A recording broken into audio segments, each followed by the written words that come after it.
Hello, all, and welcome back to a new episode of Movies and Us, a weekly gathering place filled with conversations about movies, stories, and connection. My name is Jennifer Hahn. And I'm Sarah Callan. And today we're excited to be reviewing the film The Drama, and we are joined by a very special guest, honestly one of our favorite friends of the pod. Alexis Gentry is back, y'all. Alexis, do you want to introduce yourself? Hello, I am so glad to be back because I just love chatting with you both about movies, and this is going to be one that I'm like, ooh, there's a lot to chat about here. This is going to be a juicy one, yes, and for sure. There's lots to unpack, and we absolutely love and adore the way that you think about movies and can kind of go a little bit deeper than what's on the surface. And so this is one that I think is well worth that, and there's lots of conversation around this, which I think we can unpack some of the nuances of as well. So this will be a good one. Sarah, do you want to kick us off with a IMDb summary for The Drama, which is going to be very intentionally vague because this opening is yes. A happily engaged couple is put to the test when an unexpected turn sends their wedding week off the rails. All right. Very intentionally vague. So our one-sentence summaries for The Drama. Alexis, as our guest, what is your one-sentence summary? Mine was, you are cordially invited to Charlie and Emma's crash out. Yeah. It's so good. Oh, yeah. They do. They do. Indeed. And we can't look away. You can't. You'll be cringing, but you can't look away. No, you can't. It's like watching a train wreck. You're like, yes. I have to see. Even though this makes me a terrible human being, but I have to know. I gotta really soak in this anxiety for a while. Yeah. Why am I oddly comforted and seen by all of this? Sarah, what is your one-sentence summary for The Drama? Mine is taking the stress of a wedding to a whole new level. Oh, yeah. Lots of commentary on that whole industry as well, which will be fascinating to talk about. But yeah. My one-sentence summary is, till secrets do us part. Love it. Nice. All right. So let's dive into our initial high-level spoiler-free thoughts about The Drama. And we wanted to give a content warning for this as well, for the film itself and for our conversation. This film definitely covers some sensitive subject matter, which is perhaps a little bit more vague in the marketing for this film. So this is your PSA to take care of yourself and really prioritize your mental health over more than anything else. But wanted to give that content warning in advance. It's part of, I think, some of the critique and commentary around this film in general. And so I think we'll have an interesting section where we talk about like what is the role and responsibility of a film and of art to manage a lot of those expectations. But yeah, at a high level, I'm curious to hear where we landed with The Drama. Alexis, as our guest, you want to share your thoughts first. How did The Drama land with you? Yeah, I really liked it. I think as I was watching it, I was like, this is so funny in such a dark way that I really appreciated that. And I think it really brings up a lot of interesting questions where I feel like you walk out of the theater and it's one of those movies you're going to think about a lot more afterward, which I feel like that's rare now. And I really love that it's a movie that's like, no, think about this some more and engage with this, like, beyond just kind of the watching experience.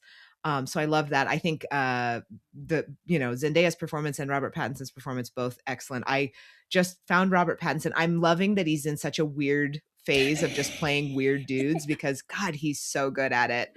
And I truly was like, this is excellent. He's so funny and so like awkward and just, oh man, I was really impressed with him. I was like, this is really funny in such a dark way. And I love that. Yes. I think that captures the essence of like, if this movie will work for you, is it's funny in such a dark way. And if you can get on board with that and give yourself over to that, there's so much to be had here. But if you can't, which understandably so, this might be a kind of a painful experience as well. Sure. So yeah, that pairing of dark humor is very much littered throughout, which is, I think, one of the places this film shines.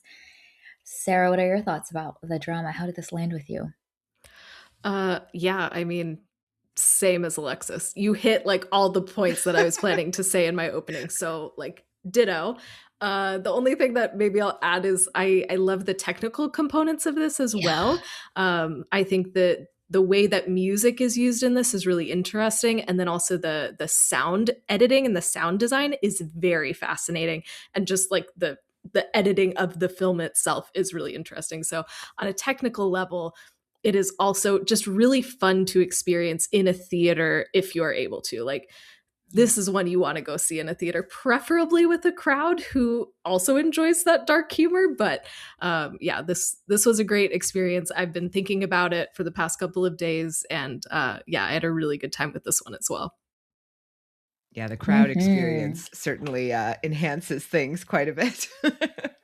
Yeah, yeah. I got to see this at a like Friday night showing opening weekend for this film with a packed to the brim theater in LA, which was very warmed my little movie lover heart so much to see a huge crowd show up for this and to experience the humor of this film in a sea of humans that we are all agreeing that we're all equally messed up and laugh at the dark things in this was really satisfying. It's a very communal, comforting experience.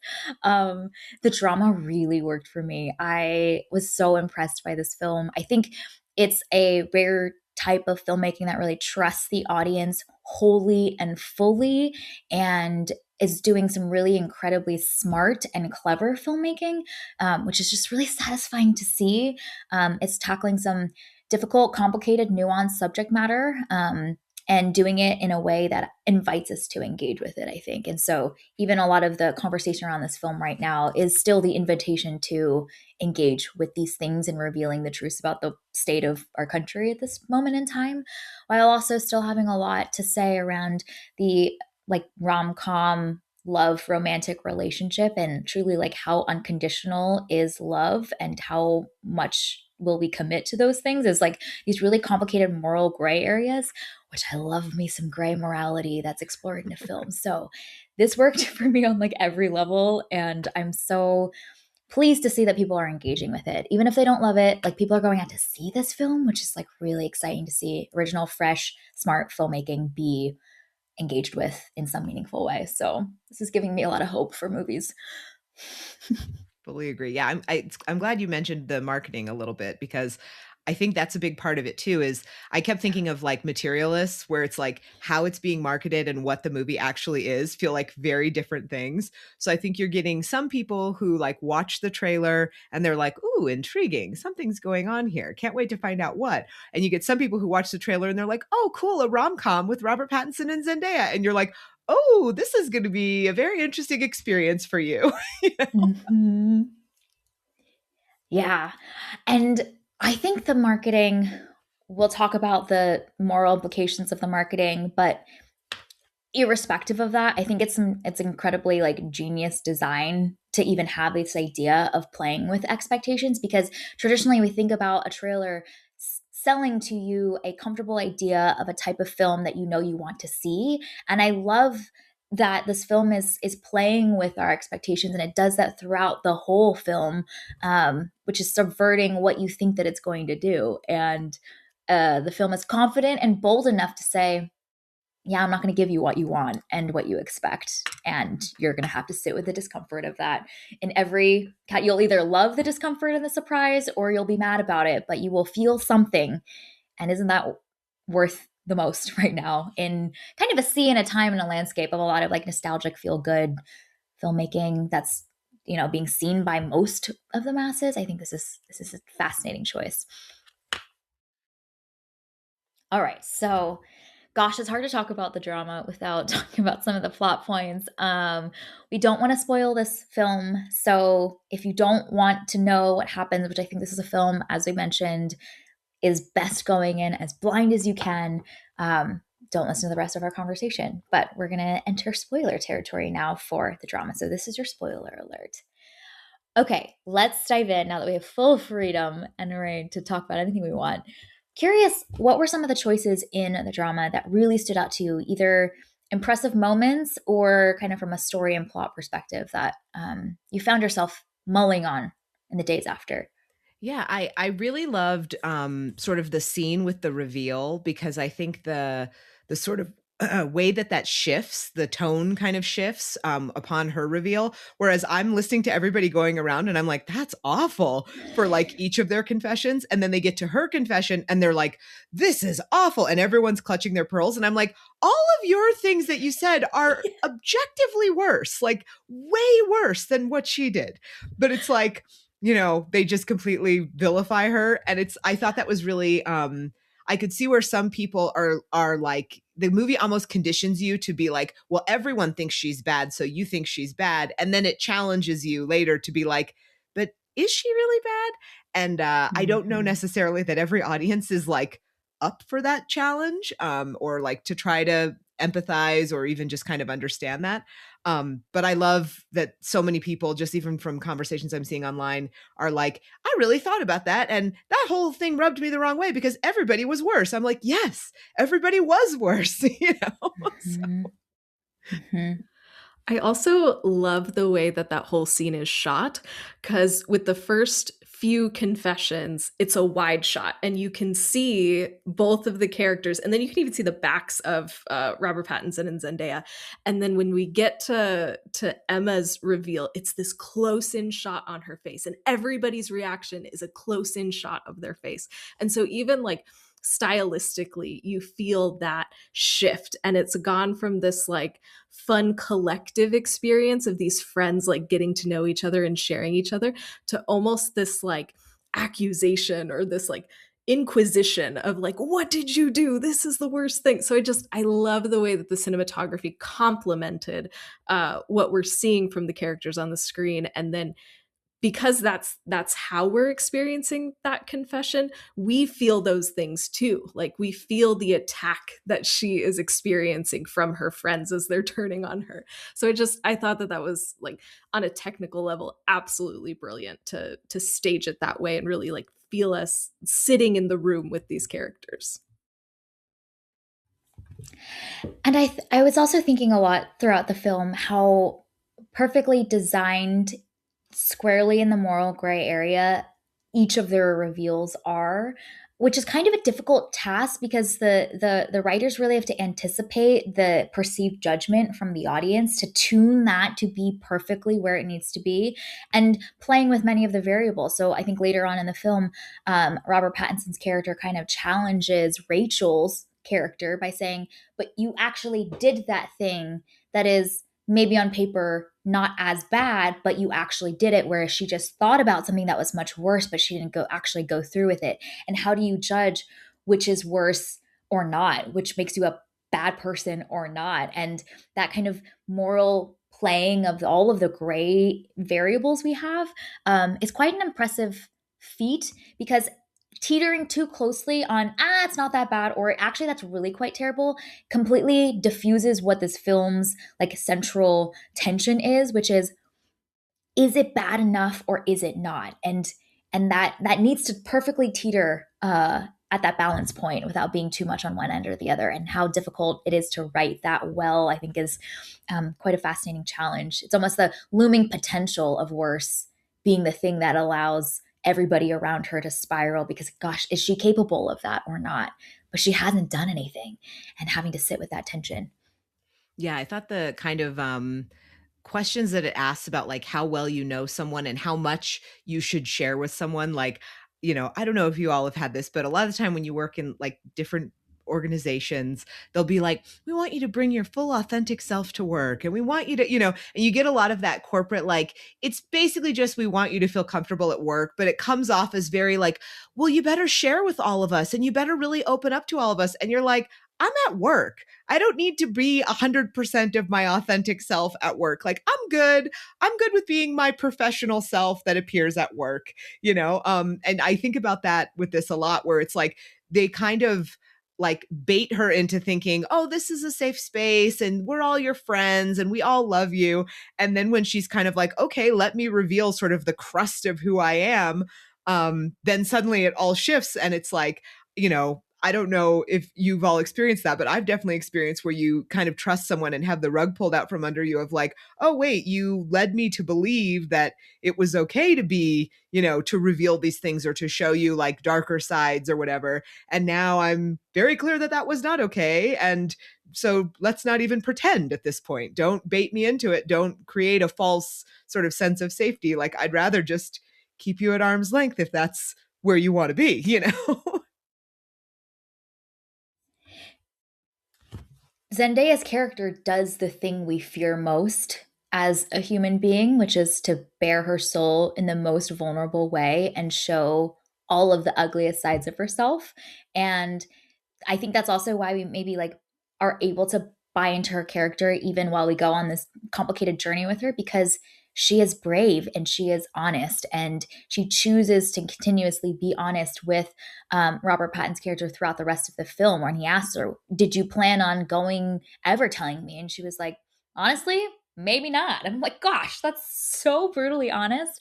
And that's more than most of us could ever do. And so there's something that endears us to this character that we also are trying to figure out how we feel about her, but to see that level of honesty from this human being is also quite shocking and jarring, and more than many of us perhaps in the audience, at least for me, could ever even imagine. And so there's something that's allows us to lean into this character that the movie is initially saying, do you still want to engage and follow and root for this character or not?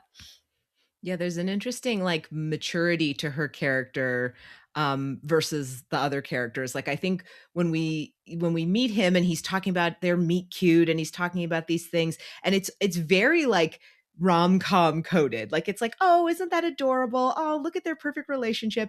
And then with her, it's like there almost is like there's an immaturity to that. Like, what a perfect little romance we have, and I'm writing these wedding vows, and isn't it great? And then when it's like, okay, now it's time for like grown up stuff, then Yeah. suddenly it's like everybody kind of freaks out, and she has a little bit more maturity to be able to be like, this is what I thought when I was a child, and I don't think that anymore, and I've changed, and I've learned all these things, and I'm sharing this with you because I trust you. And it's such a more mature place to be than I think everyone else is kind of like ready for. And I think that's part of why it feels so jarring to them. But then I think that's also, as an audience, I'm like, I think she was like, that was a really mature way that she shared this. And Yeah. would you want to marry someone if they didn't feel like they could be honest with you? And like, so I it really creates a very interesting dynamic in their relationship. And I love how they both played that.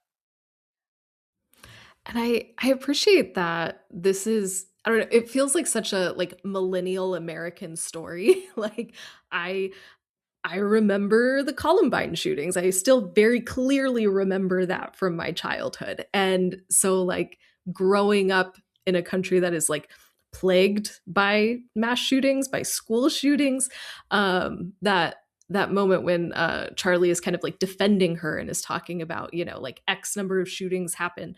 Think about the thousands more that didn't happen. And I'm sitting here and I'm going, wait, I haven't actually thought about that before. Now I need to think about that.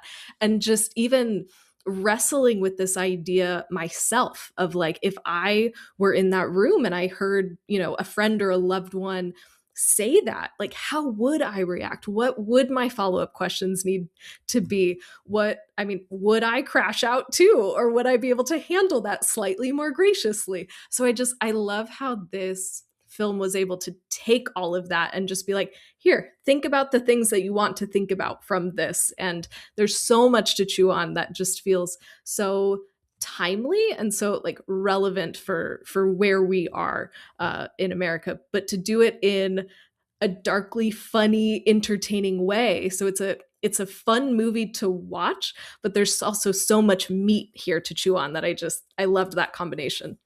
Yeah, I think I'm a little older than both of you. I was in high school in Colorado when Columbine happened, and I remember like everybody talking about it afterward, and there was a lot of like, your friends were talking about it. And I remember the consensus among my friends was like, well, yeah, I'm kind of surprised this didn't happen sooner. Like, it was the kind of thing of like, well, yeah, this is kind of like simmering all the time. And then I think there's like some very dark humor to the way that they frame it of like, as it's such an American problem. And I think with him being a Brit and trying to kind of explain this in a way where it's like, well, actually, did you know, like, it's like that is so it's really twisted, but very funny in a way. And then even when he's like, well, why didn't you do it? And she's like, well, because there was another mass shooting. Like, it's the kind of thing of like, that's so dark. But when you think about like, yeah, man, it's not like anyone in power is doing anything to prevent this. So like all you can do is call out how insane it is that like this just keeps happening. And apparently everyone's just sort of fine with that. Who could stop it? You know, and it's like there is something so darkly comedic in like the fact that this is just like, well, I guess we all just have to live with this now. Like, what? You know, but that's where we're at. So it's like the insanity of that does become kind of funny in a way because you're just like, well, it's not like we can change it because apparently that's never going to happen, you know? So it's there was a South Park episode like many years ago where it was a huge commentary on school shootings and they had where there was like school shootings all the time and Stan's mom was the only one that was like freaking out about it and she was like, why isn't anyone like freaking out about this? There are shootings in the schools and everyone kept going to her like, Sharon, is something else bothering you? You know, like, is there anything you want to talk about? Like, how's it going? Yeah, it seems like you got it. And she was like, I don't understand why no one's freaking out about this, but it's like it's become so normalized that if you're like, oh my God, this is horrible, people are like, are you okay? Yeah, something else going on? You're like, no, this is going on.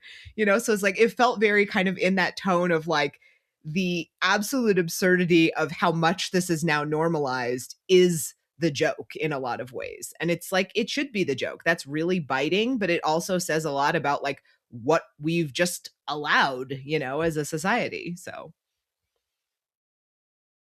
It's so true. And I think what you mentioned earlier around the humor of this film being so tied with things that are dark and bleak, and that's what this film fundamentally understands, which is that humor is meant to allow us some sort of solace in the discomfort of that feeling and the horror of that feeling, and allows us to cope with that. And actually, I think brings us closer to engaging with those things in a meaningful way instead of our natural human response out of sheer survival and like being healthy to like lean back and be like, that's so difficult for me to even fathom. But this film, I think, brings us all a little bit closer to actually facing those realities and giving those realities in a way that maybe takes the side door and not the front door, but is still able to enter into our consciousness in a way that is meaningful instead of too overwhelming for us to even bear.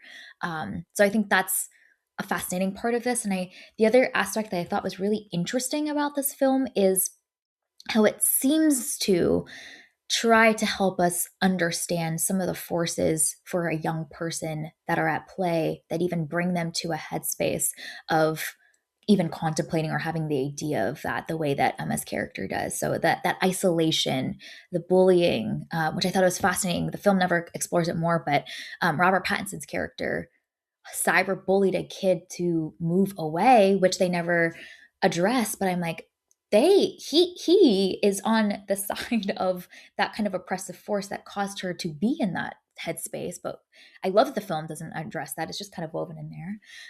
And also how there's so much focus on young boys that are often those that are in media, that are in the news, but how, hey, we need to pay attention to young girls that are also being isolated and how they are sometimes forgotten because the narratives that we see in media and in the news is centering the male young boys that are isolated. So I thought that was an interesting dimension too, that this film is looking to shine a light on something that's tangentially like perhaps unseen or going unnoticed, is female young girls and isolation and depression and mental health and bullying in schools and how that can contribute to these headspaces that are yeah, dark and I difficult. saw a lot of criticism online of people that were like, "Oh, it's unrealistic because it's Zendaya and like it would a girl wouldn't do that or whatever." Or like, "Oh, that's unrealistic because it probably wouldn't be that. It would be more realistic if he said that." And it's like, I don't really think it's about like that. You know what I mean?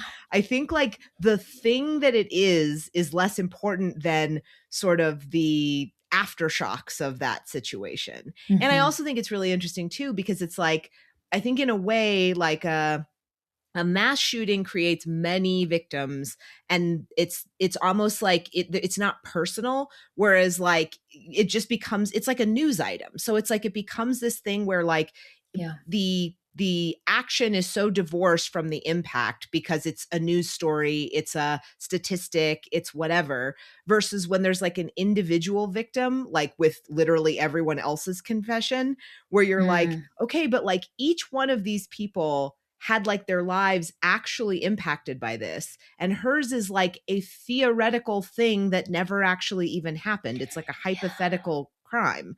So no one has to face any consequences for the individual people they hurt, because in theory she would have hurt more people, but she didn't hurt more people. So you know what I mean? Like it's a very interesting thing where it's like, I saw this movie with my mom and we were having this big conversation afterward, and I mm, was like, her crime isn't, it's a victimless crime because she didn't do it. She didn't do the crime. yeah. Everybody else actually did that. And there are actual people, some of whom were very vulnerable, that were impacted by these things. And everyone else is allowed to laugh that off as like, oh, something I did when I was a teenager. And hers is Yeah. literally something she thought about when she was a teenager and had the, ability to pull herself back from. And yet Mm-hmm. she's a monster and everyone hates her. And I was like, that is so, like, what an interesting thing to explore in a movie. Mm-hmm. And I just feel like that was where I walked out of this and I was like, oh, the internet is going to really have a tough time with this. Yes. Yes. Yeah, the other thing that I think is so interesting about all of that is that Emma was going down this path and she did a 180 and then became, all about gun control and all of these reforms and things. So she actually like made amends for her theoretical thing that she was thinking about doing where no one else did that. And so I Totally. love that the Mm, film also included that in there as well. Yeah, there was almost like there was a real reckoning with like, oh, there's an impact to this. And even if her kind of getting involved in activism almost started out as kind of performative, I thought that was really so good. interesting too, because it was like everything she was doing was kind of like for appearances, or for like, she Yeah. even talked about, I like the aesthetic of this or whatever. So it's like there was a lot of like performative qualities to what she was doing as a teenager. And then when you look at someone like Rachel, who is like one of the most infuriating characters this year, where it's like her level of outrage felt very performative, and in a way that does not then spark her to further explore like what she thinks about that. Whereas I feel like when you have this like teenage girl who was like gonna do this heinous thing, didn't do it, then kind of found some community and like, oh, people embrace you Yeah. and care about you, well, I want that, and then was like, actually, I do care about this and I am going to change. And I do think that's messed up. It's like, wow, what a journey for this person to go on. And meanwhile, Rachel is very like, well, you're evil and you're bad. It's like, girl, you locked a kid in a closet overnight and like had to have a search party. Like, how is that worse? Yes. Yes. I think the more that I think about this film, the more I feel like Rachel's character is essential to this plot line. Obviously, we have our two main leads, but Rachel feels like this interesting audience stand in character that is this like moral judge, but she takes it so far to the point where we're like, she allows those that probably have that visceral reaction to this very, very sensitive emotional topic to have space to feel the catharsis of like the outrage and the horror. And she's bringing in obviously a lot of like pain and hurt from her own personal life into this. So I think that actually offers this really valuable place for people that do see this and are more this hits closer to home for them to feel something that they are seen and represented in. But then she also continues to barrel down on that without any capacity to seek and understand and empathize at all, where we almost are like, I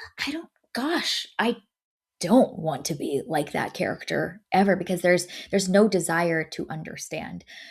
Robert Pattinson's character, in stark contrast, is stewing in his own circular logic through the whole film because he loves this person and is trying to empathize, almost to the point where he's spinning delusions about, like, oh, it was related to that accident from her youth that made her into that headspace, which is like, I don't, this is not true, but he's trying to rationalize this.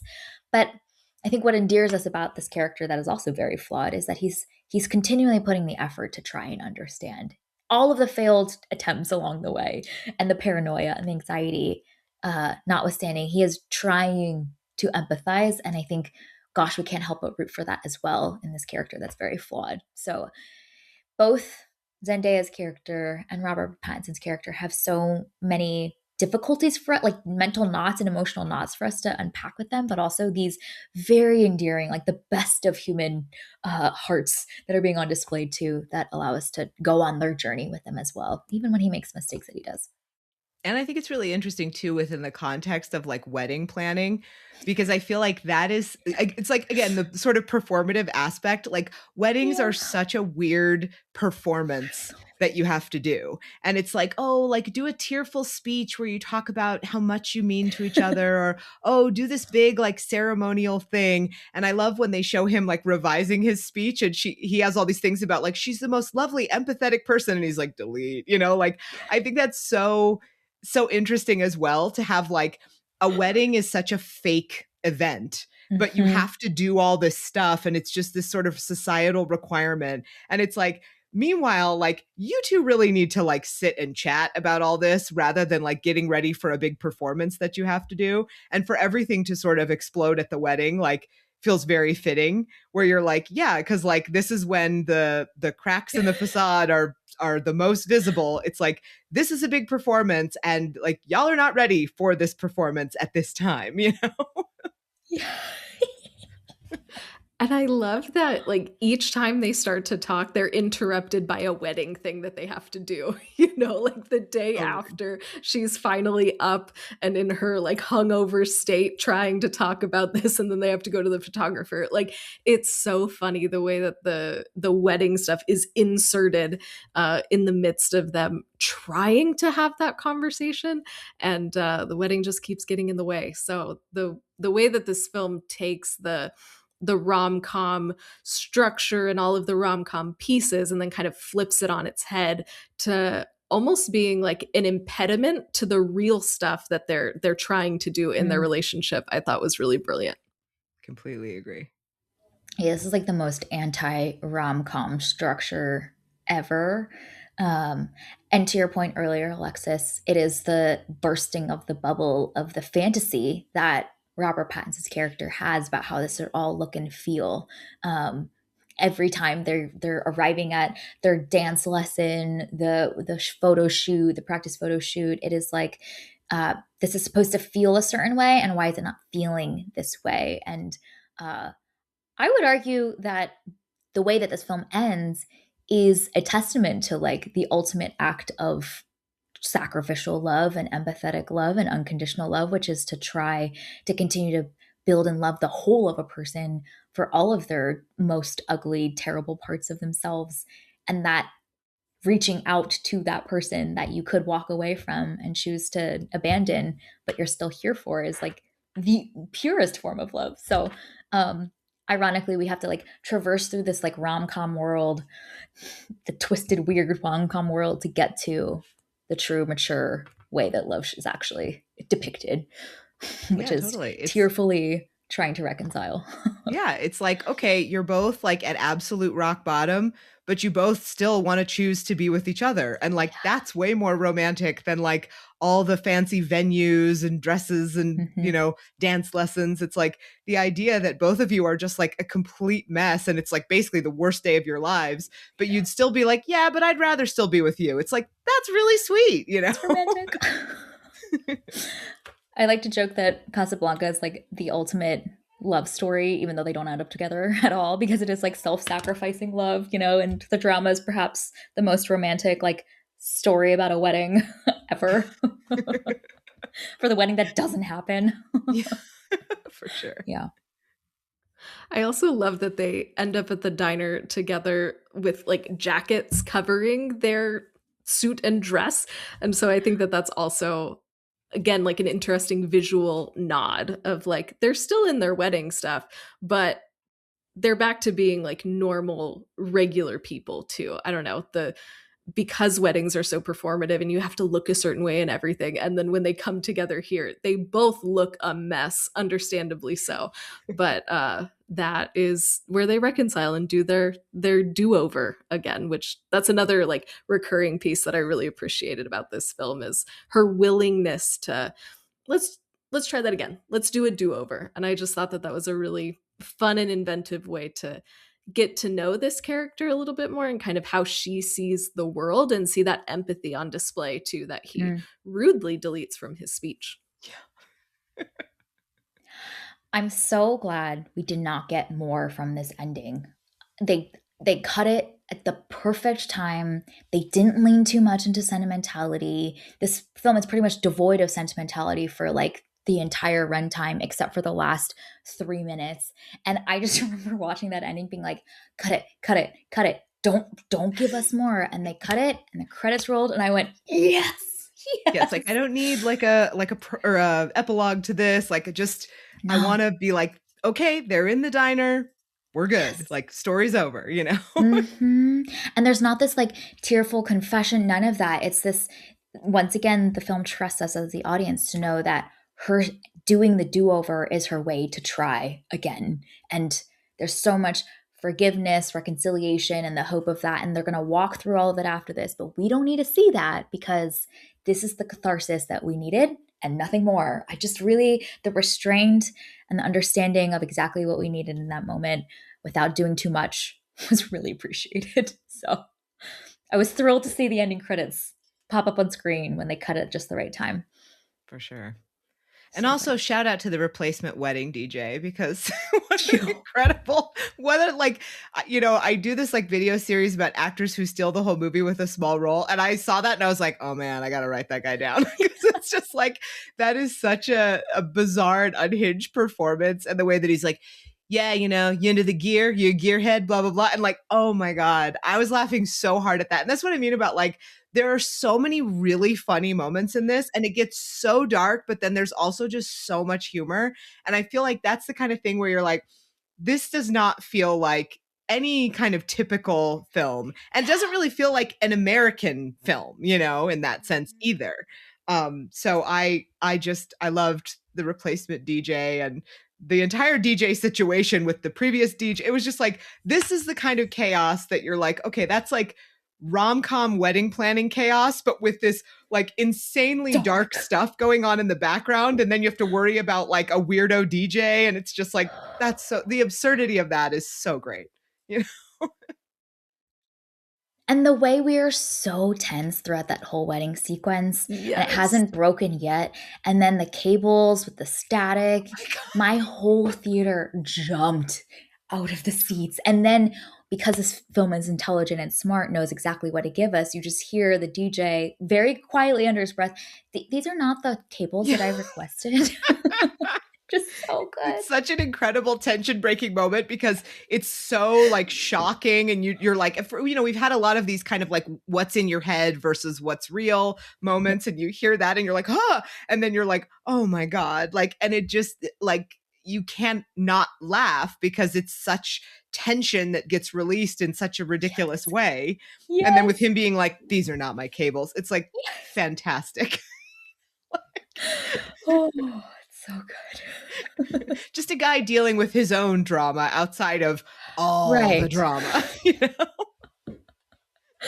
Oh, yeah. Man, there's so many great moments like that throughout. I think the humor, it's so tight and it's so dense and it's so rich. Like moment to moment, something funny is happening visually or like cerebrally or emotionally. And we're not setting up jokes and then coming down from jokes. It is just like built into the way that this is structured in every scene. But also, Sarah, something that you mentioned is the technical component. So the editing actually adds a lot to the humor of a beat or a sequence. So maybe we should talk about the editing and the sound design of this film. That is so well done. Yeah, the editing immediately stands out. There are so many just sort of like quick cut to something that creates such a great, like, sort of humorous moment, or something that's kind of like shocking and disturbing, but in a way that becomes funny. Like, I really truly enjoyed some of those sort of like quick cut to something moments. I just felt like, wow, this is so like, Smart. you had mentioned like trusting the audience, and like, I just feel like we don't get that a lot. So having a film that Right. was like, okay, go with me on this. I was like, look at this, grown-up films for grown-ups. Yes. What a concept. Yeah, Right. It's the thing that we've been wanting. And we got totally. it here with this, which is Exactly. great. Mhm. The other thing that I loved with the sound design, and you see it in the very beginning in the coffee shop too, Mm, because you have the coffee shop music happening, and then you have the score layered on top of it too. And those two pieces of music are like constantly clashing with each other, which I think does a really good job of like, number one, poking fun at rom-coms, which I'm always here for, but then also kind of taking us into like Charlie's world, which is just constant anxiety, just 24/7. There's no break from anxiety with this man. And I feel like the score, like clashing like that, really takes us into how he mm, sees the world, which is just constant chaos and drama and anxiety. So I loved all of those moments. And then obviously, like Emma being deaf in one ear, and the way that the film really plays with that, and like the spaciousness of sound and the direction that it's mm, coming from. And I loved all of that. It's such an effective way to get us to empathize with these characters, because we're hearing like they might be hearing a situation. And that's just, I don't know, it's such a great way to get us into their headspace.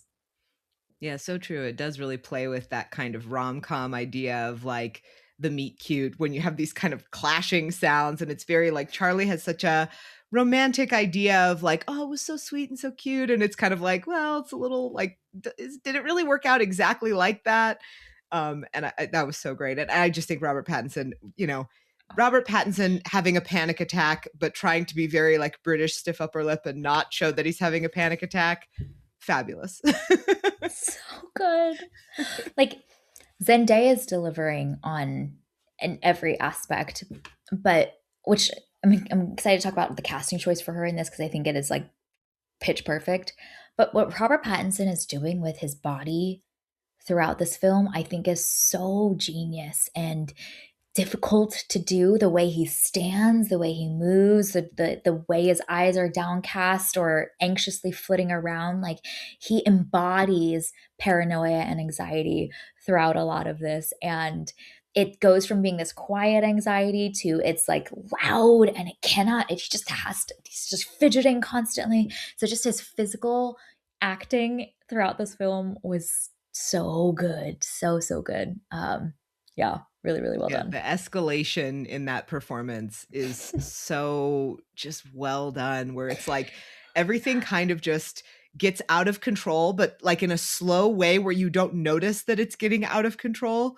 Like I always think about there's the volcano on Mars, Olympus Mons, which is like this huge, gigantic volcano on Mars. And they're like, but the angle of it is so like, it's such a shallow angle that you wouldn't realize that you're climbing up to like the most gigantic volcano in the Oh my solar god. system. And I feel like that's kind of this performance where it's like, we're Yeah. getting ready for like the most panic inducing, like anxiety ridden wedding you've ever seen. But we're doing it in these like little tiny steps where you don't notice the angle of the anxiety until Yes. you're like at the top of the anxiety. Like, it's a Yes. gradual slope of anxiety. Yeah. And I really appreciate that we see his vacillating journey with trying to make sense of and process the situation because he goes from pure anxiety, pure paranoia, and like, I don't know if I can do this, like he's leaning back and out of this situation, ready to figure out how to end this thing. And then he pendulum swings all the way to the other side of the spectrum, which is to feed himself a delusion and a narrative that he can try to sit with to go through with this because the wedding is coming, his family's showing up. And so you see him then still have all that anxiety brimming in there, but it's also masked over top with this like need to perform the role of, I'm okay with this. And he's defending her and he's trying to tell the story in his mind that he can be okay with. But that quickly breaks, obviously. And so I think we see so many things getting layered on top of that base anxiety and that paranoia that is fascinating to see how those like flavors and colors mixed together in his performance when he's like slapping the smile on to like do the thing, but his eyes twitching. And so all of those things mixing together, I think, is so detailed in how he's bringing those complicated colliding crashes of emotion together. Yeah, and it's like what explanation can you accept? What explanation do you think society will accept when you have to like tell people about this, which you don't have to tell people about this, but okay. You know, like, and so it's kind of that perception of like, okay, but if you love her, shouldn't you just be like, okay, I accept this, that you didn't do this. You had a really dark time in your past and you grew out of that. But then it's also like, yeah, but again, it's the performance. How do I perform this to other people? How do I spin this? How do I, the public perception of it? And him trying to wrestle with, well, it was probably this, and kind of convince himself. And it's like, there's so much interesting like nuance going on there that I was just really fascinated by it. Yeah. And I love when the big reveal comes in the film, because we've been able to spend like 30-ish minutes with these two and see their relationship. And so we see, Charlie's like low level anxiety and just kind of how they interact with each other, and they're weird together but in a cute way, and their relationships with their friends. So like we get a baseline level for who these two are when everything's going right, and then the event happens and everything spirals from there. But I thought it was so smart the way that it's paced, so that we know what to compare it to. We're already kind of rooting for these two. We find them endearing to some level, and then we go on the big dramatic journey. So this film is just paced so well to get us to buy into their relationship, so that we're rooting for them by the end, and then that payoff feels worth it in the end. For sure. And it certainly doesn't hurt that they're both gorgeous and have great chemistry. So you're like immediately like, okay, yeah, I'm on board with this. Yeah, yeah. The charisma from both of them is electric. It's also neat, to your point, Sarah, in that opening section, that they establish that she is the grounded center of calm that he needs for his anxiety. And so when she is the perpetuator of the anxiety, his whole world literally comes crashing down, because we see that moment earlier where he's spiraling and she's the one that can bring him back down to earth. But now that very place that he would go to for safety, for comfort, for bringing down the anxiety is the source of it. And so he really has nowhere to grasp onto anymore. So perhaps like kind of the unhealthy dependencies they have on each other falling apart is also being revealed through the way that this whole story arc plays out and unfolds. Yeah. Okay, can we also talk about Zendaya's performance in this? Because she is also fantastic. She's always fantastic, but I feel like in this we see like a different character than we normally see from her, and kind of once again showing her range as an actress to be able to play this role of Emma so well and so believably. Yeah, there are so many layers to what she is doing here. And I just think like it's really remarkable where she doesn't play Emma as like, very like perfect. She is flawed. She accepts that, but she's also like open with her flaws in a way that I think is really like endearing. I found that really interesting. I like how so much of her interaction is with his friends, and you learn that they're his friends. And that immediately made me like, so what's up? Like these are all people that are his connections and his friends. And you can see her kind of trying to be like, yeah, I'm cool. And I'm warm. And I'm just like, oh, I'm this and that. And then when the reveal happens, it's kind of her saying like, and here are other layers to my past and to things I've been through. And suddenly she is faced with like rejection from that. And it's like you feel really bad for her because it's like, of course, it was monstrous what she was going to do, but she didn't do it and she grew out of it and she's still being sort of punished for it. And it's like the hypocrisy of like, particularly with Rachel, where you just want to be like, yeah, but like look at yourself, you know. And I think Zendaya did such a good job of making Emma like empathetic, but not like, you know, she's not like a victim, but she's also Mm. not like a perpetrator, but she's just a really complex character. And I found that really very cool. Like I think, you know, we tend to want somebody to be a hero or a villain, and I like that this movie doesn't really have that. Like it's like, no, we're not really operating in the binary of hero and villain, like you mentioned, the gray areas. Like that's wonderful. I love seeing movies with characters that feel complex like that. Yeah, she is good at everything that she does. It's so But I true. also think that the casting choice for Zendaya, who can bring the nuance to this role, is also genius because she, in the public eye, is so beloved and is such a charismatic personality on screen and off the screen. And so to cast someone for a role like this, with this backstory, with this wrestling that it's inviting the audience to do, she's kind of the perfect candidate because from minute one, we're on board with her. It's Zendaya. We're going to root for her. But then the film throws us into these complicated emotions that we have to deal with which is, oh gosh, Zendaya is playing a character that is done or has this complicated past that we have to now wrestle with. And so I think her natural charisma shines for what the character needs. But also, like, throughout the film, like you mentioned, she makes some like very human but not so healthy choices. Like she's vindictive against Rachel, like edging her out of that role because she's angry and she doesn't know how to process it. And she's manipulative. She puts on the warm smile to get what she wants.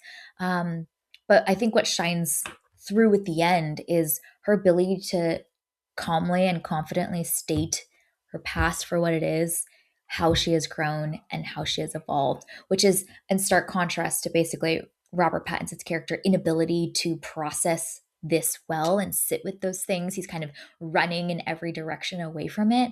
And she is mature enough to have done that difficult heart work along the way to not allow this to break her down. I'm like, gosh, if I were her character, I would be spiraling too, you know, because you start to question everything and seeing everybody that you've ever loved like react to you in this way would really throw you into spiral. But she's kind of done the work to know who she is and own her story. And I think that is so admirable about this character is that she just truly owns her story. She's like, it's on you if you can handle this or not. I can't take responsibility for that. And I think that's really endearing. And I'm also just really impressed by Zendaya just like as a as a business person, you know, like the when you see Zendaya's name attached to something, I feel like Mm-hmm. that says something. Like she seems to me to be a choosy person with the projects that she Yes. chooses to take, and she's a good enough actress to have earned that. And so even while I was watching this movie, and like you, Alexis, I'm so happy that Robert Pattinson is in his weird little guy phase, and I just want him to live in that zone. But I feel like it's taken so many years for him to like not be associated with Twilight anymore. You know, you see Robert Pattinson in Twilight isn't the first thing that you think of anymore. Yeah. And I mean, it's taken years of hard work for him to get to that place. And Zendaya doesn't have that. And so I'm so impressed with her, not just as an actress, but as a star, and how she is using her brand and her name. And I think, you know, in Hollywood and like stars these days, like she is a model for how, you know, like this Mm. next generation in Hollywood can structure their careers to be successful and not have to like go through some of the stuff that like a Robert Pattinson or a Kristen Stewart had to go through in like a decade or more of work to kind of get that stink off of you. I don't know. I'm just watching the drama. I was so impressed with Zendaya, and I'm so excited to see what she does next because I think she's thinking about movies in a different way than I Mm-hmm. feel like a lot of other stars are.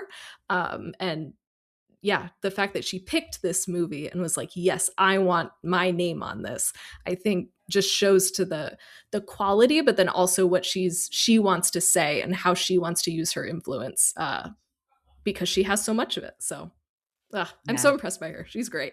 Fully agree. I think like she's a valuable brand, and she could Mm. so easily just coast and do like, very like agreeable kind of rom-com roles, or she could be like in a Marvel, she's in Spider-Man, she could just ride that Could forever. do Like that. Yeah. there's all these things where it's like you look at all the career paths that she could choose, and the fact that she picks movies that are challenging with roles that are challenging and things like this that like are leading to so much discussion and discourse. It's like, wow, that's really impressive to be that level of celebrity and be like, no, I still want to challenge myself, and I want to like try a variety of roles, and I want to, mix it up. Like it's there are not a ton of like, especially younger stars. I feel like they kind of are like, I'm going to get famous, I'm going to cash in on everything while I can. And I feel like with her, it's like, no, that's not my main goal here, which is so impressive.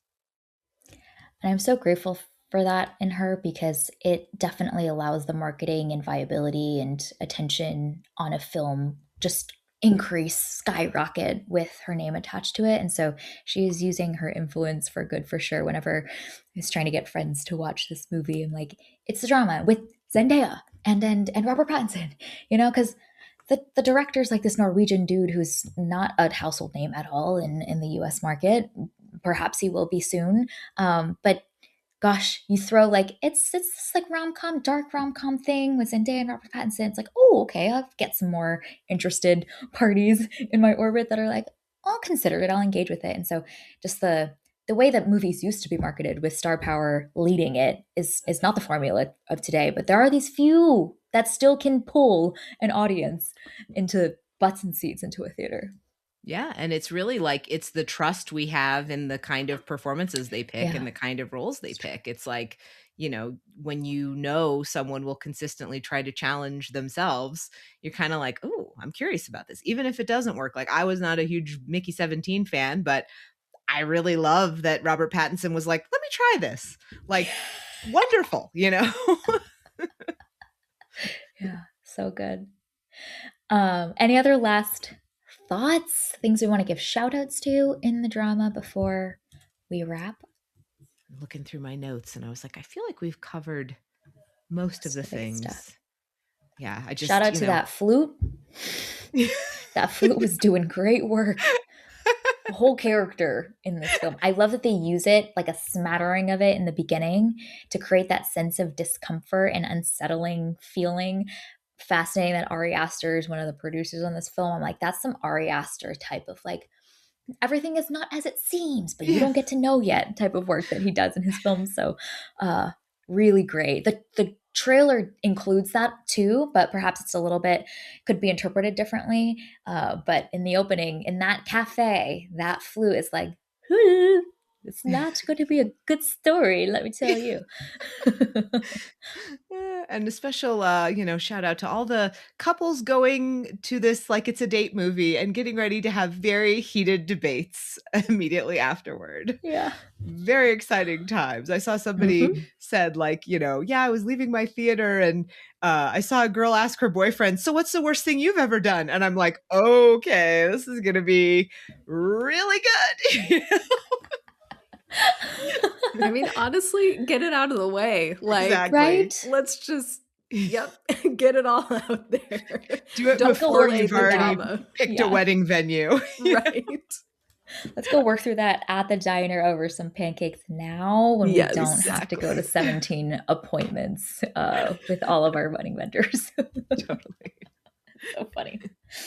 I in my showing there was a young couple. They were probably like teenagers.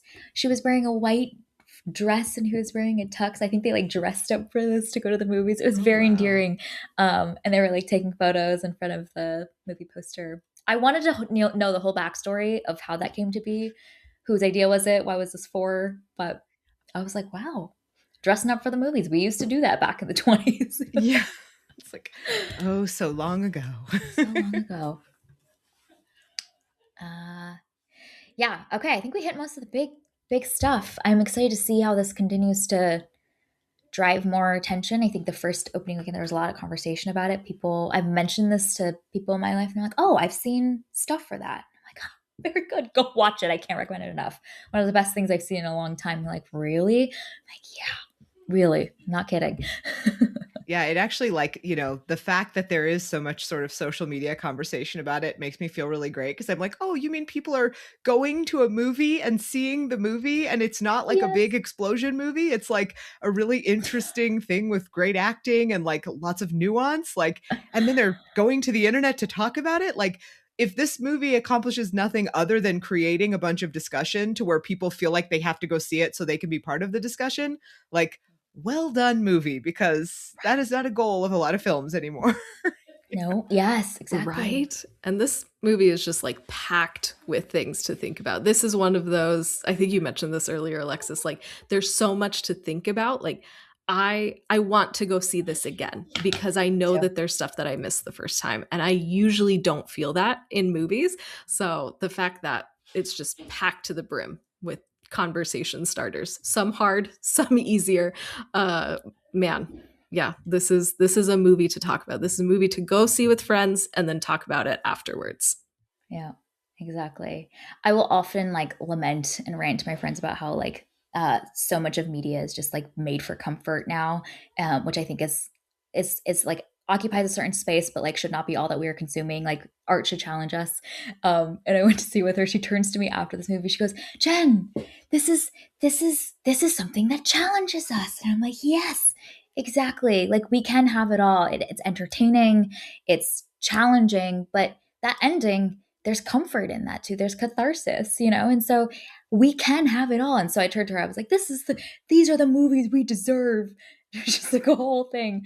But this really is proof that that combination can come together with the right team, with the right star power, with the right creativity, and create something that can hit all of those buckets in the way that something like Sinners does. It's revealing emotional truths while also giving us a good time and leaving us with a lot to think about. We can have it all sometimes. And on that note, this was our review and discussion of the drama. Thank you so much, Alexis, for joining and sharing all of your thoughts and insights and perspectives and feelings about this. It's so fun, and there's so much to mine for in this. So always a great time. We're so grateful. Thank you both so much for having me. I always love chatting with you about movies, so this was just delightful. I like the second I got out of this one, I was like, "Ooh, this is gonna be so good! I can't wait to talk to them about this." Yes. Where can people find more of you and your videos, your content, your movie reviews on the interwebs? Sure. Well, you can find my full reviews at trashwire.com, and then my video reviews. I'm at Alexis Gentry on Instagram. I'm also at Trashwire on Instagram. I'm at Trashwire on YouTube. I'm also at Trashwire on TikTok, but honestly, I don't even know if TikTok is like still alive anymore. I don't know what's going on over there, but I am posting videos there. And of course, you can find me on Letterboxd at Trashwire as well. And that's where I post like very short reviews about pretty much everything. If I've watched it, chances are I've thrown a few sentences up there about it. So Love it. Love it. We will include links in the show notes for where you can find more of Alexis. I love seeing your videos pop up on my feed because I'm always like, what's the temp check on this one? Alexis, like I trust there are certain creators where I'm like, I trust their assessments for a lot of things. And yeah, lots of interesting commentary. I love the particular series right now of like actors in small roles that stole the show. I think that's fascinating. I was like, I'm going to have to bring that back for Project Hail Mary because we got to talk about this. Yes. So go follow more of Alexis. We'll include links in the show notes. Yeah, in the meantime, go see the drama out in theaters, particularly in theaters. You will be immersed in this world, and also the communal experience of watching something dark and funny with other humans just reminds you all how we're a little messed up, but we are all kind of in the same absurd existence together. So we can't recommend the drama enough. Go see it out in theaters, and stay tuned to see what we'll review next here on the feed. We hope you have an amazing week, and we'll talk again with y'all very soon. Thank you for listening to today's episode of Movies and Us. We are part of the Movie Archer podcast network, so check out moviearcher.com to learn more. Our name sums it up. We're all about movies and the powerful ways we can connect with each other and the world around us. This podcast is about all of us and our shared stories. You can subscribe to this podcast on Spotify, Apple Podcasts, or wherever you tune into your favorite shows. Drop us a rating and review, letting us know your thoughts about today's episode. Connect with us on Instagram, Threads, and Blue Sky at Movies and Us Pod, or email us at moviesanduspod@gmail.com. Check out our website, andusmedia.co, for the latest on Movies and Us and our other podcast, TV and Us. We hope you have an amazing week, and we can't wait to see y'all very soon.